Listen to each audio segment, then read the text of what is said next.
जय माता जी। दर्शक मित्रों, मैं आचार्य दुर्गा प्रसाद शास्त्री आप सभी का स्वागत करता हूं आपके स्पेशल प्रोग्राम चैत्र नवरात्र में। शक्ति आराधना का यह महापर्व चल रहा है। महापर्व के अंदर हम किस तरह से माँ भगवती की आराधना करेंगे और माता भगवती की आराधना के साथ ही हम अपने जीवन को किस तरह से कृतार्थ करेंगे, यह हम आज जानेंगे। माताओं के बारे में यह कहा जाता है कि शक्ति स्वरूपा जो माँ भगवती है, जगदम्बिका है, वह वास्तव में हमारे जीवन के लिए शक्ति प्रदान करती है। जब हम शक्तिशाली होते हैं, जब हमें शक्ति है, तभी हम कोई कार्य कर सकते हैं। धर्म करने की भी शक्ति होनी चाहिए, जप करने की भी शक्ति हमारे में होनी चाहिए, साथ में युद्ध में जीतने की भी शक्ति हमारे पास होनी चाहिए। और यह सारी शक्तियाँ अगर मिलती हों तो हमें माता अंबिका की कृपा से मिलती हैं, माँ भगवती की कृपा से मिलती है। और माँ भगवती की कृपा के लिए हम देखेंगे, जब माँ भगवती ने अपने देह का विलय किया था दक्ष प्रजापति के यज्ञ में, जब यज्ञ विध्वंस हुआ था और उस समय माँ सती जब अपना देह विलय किया था, तो दोबारा आद्य शक्ति जगदम्बिका ने अवतरण धारण किया था और वह अवतरण पृथ्वी पर हिमालय राज के यहाँ पहले शैलपुत्री के रूप में अवतरण किया था। इसीलिए कहा गया है, प्रथमम शैलपुत्री च द्वितीयम ब्रह्मचारिणी तृतीयम चंद्रघंटेति कुष्मांडेति चतुर्थकम पंचमम स्कंदमातेति खष्टम कात्यायनी च सप्तमम कालरात्रिति महागौरी चाष्टमम। माँ भगवती की आराधना यह जो नौ दुर्गाएं हैं उनके रूप में ही किया जाता है। वास्तविक रूप से पहली जो माता है वह शैलपुत्री है। शैलपुत्री का मतलब है पर्वत की पुत्री। पर्वत की पुत्री का मतलब पर्वत नहीं, पहाड़ नहीं, पत्थर नहीं, वह हिमालय राज था, यानी राजा थे जिनका नाम हिमालय था। ऐसा मान लें कि हम हिमालय की लड़की थी, यह गलत बात है। वह राजा हिमालय थे, हिमालय राज के यहाँ उन्होंने अपना अवतार धारण किया और पूरे हिमालय पहाड़ के जो अधिपति देवता थे, मालिक थे, तो उनके यहाँ उन्होंने अवतार धारण किया था। तो वह जो अवतार मां भगवती ने लिया, तो क्यों लेना पड़ा? क्योंकि पृथ्वी की पूरी शक्तियां नष्ट हो गई थी। जब शक्ति खत्म हो गई तो सारी शक्तियां लिप्त हो चुकी थी। तो उन्हीं शक्तियों को पुनः जागृत करने के लिए मां भगवती का अवतार हुआ। और इसीलिए 3 अध्याय जो आपने चंडी पाठ में, अगर दुर्गा पाठ में आप देखो, तो 3 रहस्य हैं: महाकाली, महालक्ष्मी, महासरस्वती। ये जो 3 रहस्य हुए, तो यही महाकाली, महालक्ष्मी, महासरस्वती के स्वरूप में अवतार धारण हुआ। और प्रथमम शैलपुत्री च, इसलिए प्रथम जो हुई शैलपुत्री हुई। या देवी सर्वभूतेषु मां शैलपुत्री रूपेण संस्थिता, नमस्तस्यै नमस्तस्यै नमस्तस्यै नमो नमः।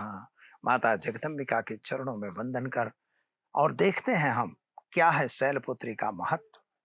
माता शैलपुत्री जो है वह वास्तविक रूप से हम अगर देखें तो मित्रों, जड़ जगत की बात हो रही है। शैल का अर्थ होता है पत्थर, और पत्थर का अर्थ हुआ कि जब जगत में जड़ता थी, जगत में ज्ञान नहीं था, जगत एकदम शून्य पड़ा हुआ था, पत्थर की तरह था, इसीलिए उसको शैलपुत्री कहा गया। तो उस समय पत्थर था, कुछ नहीं था। तो जब कुछ नहीं था, यही माता का प्रादुर्भाव हुआ। ऋषियों ने भी उसे देखा, ऐसा नहीं कि नहीं देखा। ऋषियों ने उसे कहां देखा? तो ऋषियों ने उन्हें मूलाधार चक्र में देखा। मूलाधार चक्र का मतलब भी अगर गिनो तो दोस्त मित्रों, एक बात याद रखो कि जब मूलाधार चक्र में आप प्रारंभ करते हो, कुंडलिनी जागृति की बात होती है।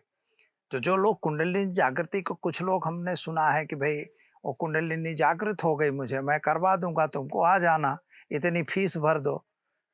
अरे मित्रों, ऐसा नहीं होता है। कुंडली जागृत करना कोई रोड पर का खेल नहीं है कि आप कुंडली को जागृत कर लोगे। कुंडलिनी जागृत में मूलाधार चक्र प्रथम होता है, और जिस समय वह सुषुप्त अवस्था में पड़ा हुआ सर्प जब तक उठता नहीं है, तब तक आप में जागृति नहीं आती है। और वही शैलपुत्री जब आती हैं, उन्होंने ही जागृति दिया, संसार में एक नई ऊर्जा दी। वह ऊर्जा का प्रारंभ ही मां भगवती से हुआ है, इसीलिए उसे शैलपुत्री के नाम से भी जाना जाता है। और इसीलिए ऋषियों ने उसे मूलाधार चक्र में स्थापित किया। कि माँ भगवती का जो आधार है तो वास्तव में मूल आधार है, मूल आधार है हमारा। मूलाधार का मतलब हुआ मूल आधार।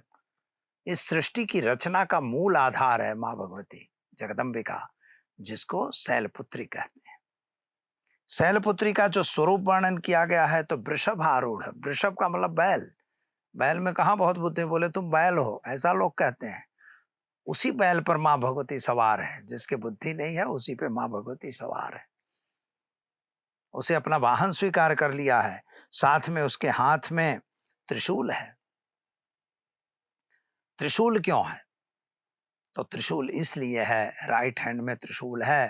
त्रिशूल शत्रुओं को नाश करना है। काम, क्रोध, लोभ, मोह, मद, मत्सर शरीर में जो है इन शत्रुओं का नाश करना माँ भगवती का उद्देश्य है। क्योंकि ये शत्रु नहीं मरेंगे तब तक आपकी जागृति संभव नहीं है, आपको ज्ञान मिलना संभव नहीं है। जो लेफ्ट में कमल है, कमल का पुष्प, कमल का पुष्प मतलब कमल जो है वो एक प्रकार का प्रतीक है, शुभ कर्म का प्रतीक है। शुभ कर्म है तो शुभ कर्म का प्रतीक है।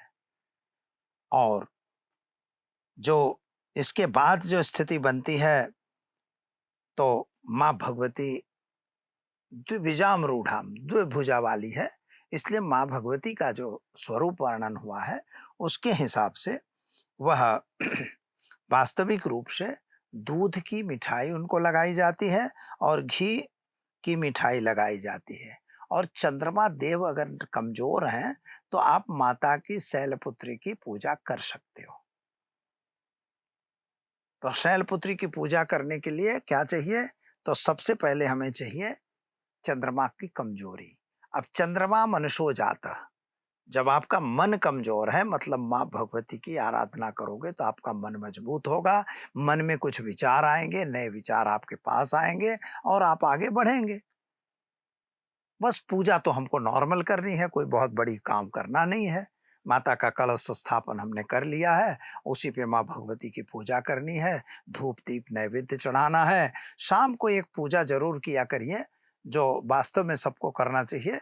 सफेद वस्त्र बिछाकर और कुछ चावल के 9 कूरे लगाना है और एक सुपारी, एक सिक्का उस पे रखना है और उनको चंदन पूजा करनी है।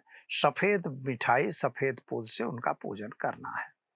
साथ में उसमें काजू वगैरह रखना है। पंचमेवा रख सकते हो, फल भी रखना है आपको। और यह फल वगैरह रख के और आप माँ भगवती की पूजा अवश्य करिए। साकर यानी मिश्री का भी प्रसाद लगाया जाता है। तो इस तरह से माता भगवती को सब प्रसाद धराइए। धूप दीप नैवेद्य यह तो अवश्य दीजिएगा। धूप दीप नैवेद्य पंचोपचार जो पूजन होता है तो आवाहन किया जाता है और इसके बाद माता को बैठा के उनको स्तुति करके और उनको धूप दीप नैवेद्य ये 3 चीजें दी जाती है। इसके बाद आरती की जाती है, क्षमा याचना कर ली गई, ये हमारी पूजा पूरी हो गई। तो पंचोपचार पूजा आप दैनिक कर सकते हैं। तो उन्हीं की पूजा करनी है। मंत्र उसका जो होगा मित्रों यह मैं बता देता हूँ। ओम ऐं ह्रीं क्लीं चामुंडाय विच्चय, यह एक मंत्र है, नवाण मंत्र। तो मेन तो नवाण मंत्र को करना है। दूसरा मंत्र है ओम ऐं ह्रीं क्लीं शैलपुत्री देव्यै नमः। यह माता शैलपुत्री का मंत्र है। जो बच्चे पढ़ने में कमजोर हों, जिनको पढ़ाई में विशेष ध्यान न हो, तो उन्हें दूध का भोग धराइए और इसी मंत्र को जप करिए। थोड़ी सी साकर डाल दीजिए, केसर भी थोड़ी डाल सकते हैं और इसी मंत्र का जप करके आप उस बच्चे को दैनिक पिलाते रहिए।